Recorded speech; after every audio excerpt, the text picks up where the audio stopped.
Paranoid personality disorder is highly suspicious of others. They can feel as though they are in danger, which causes them to be distrustful, hostile, isolated, or detached. People with paranoid personality disorder have an inability to work with others because they expect that they will be exploited. Paranoid personality disorder can cause them to be very concerned about hidden motives. Schizoid personality disorder gives a person an indifference to others and causes them to want to be socially isolated. Many times, a person with schizoid personality disorder will not want any close relationships, even with family members. They will also appear aloof and try to avoid social activities. Schizotypal personality disorder, on the other hand, causes disturbances in thought patterns, appearances, and behavior. It can cause a person to have unusual preoccupations, fears, or beliefs. This can prevent relationships, but unlike schizoid personality disorder, a person with schizotypal personality disorder will still want relationships. That being said, a person with schizotypal personality disorder is still uncomfortable in social situations and can often inappropriately display his or her feelings. The reason I lump these two personality disorders together is that if both were presented in one person, it would resemble schizophrenia.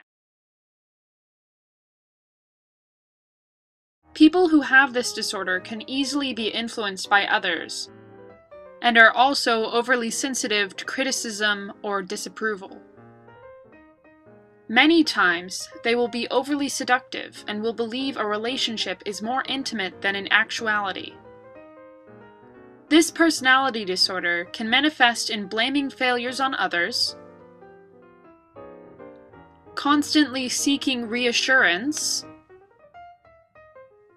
needing attention, and having a low tolerance for frustration.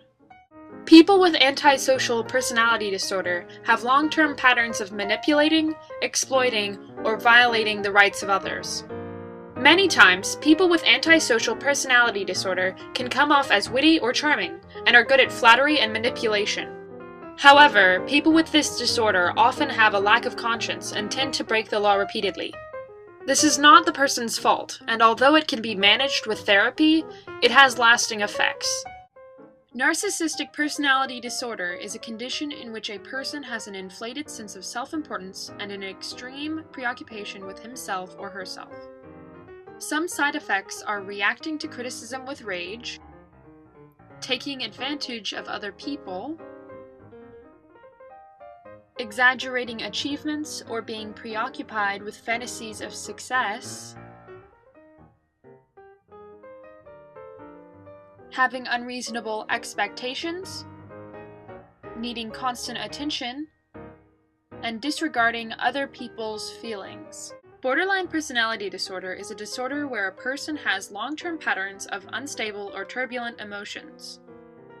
These emotions can be about themselves or about others.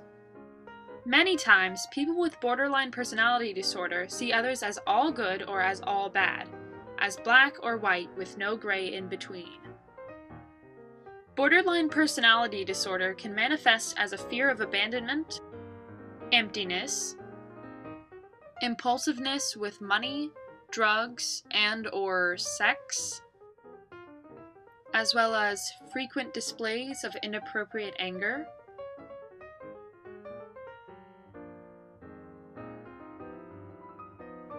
and sadly, in some cases, self-harm and overdoses.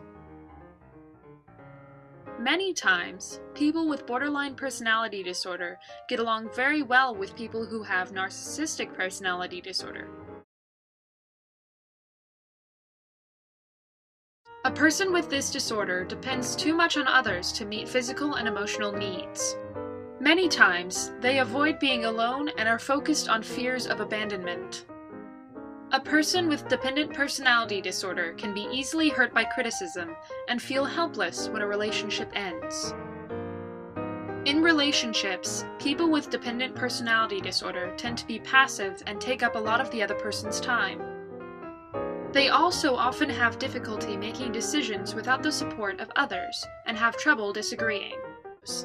People with avoidant personality disorder often are not good in social situations, and may only form relationships if they believe that they will not be rejected. Many times, people with this disorder will choose to be lonely rather than risk connection with others. This disorder causes the person who has it to be easily hurt when criticized. Also, people with avoidant personality disorder can have difficulty with trying to stop thinking about their own shortcomings, and tend to hold back too much in intimate relationships. They many times can come off as very shy, especially since they avoid contact with others. None of this is the person's fault. People with obsessive-compulsive personality disorder can get upset if people interfere with routines, and they can also have a lack of flexibility. Many times, they can be passive-aggressive and not be able to throw things away. When not in control, a person affected by obsessive-compulsive personality disorder will withdraw emotionally.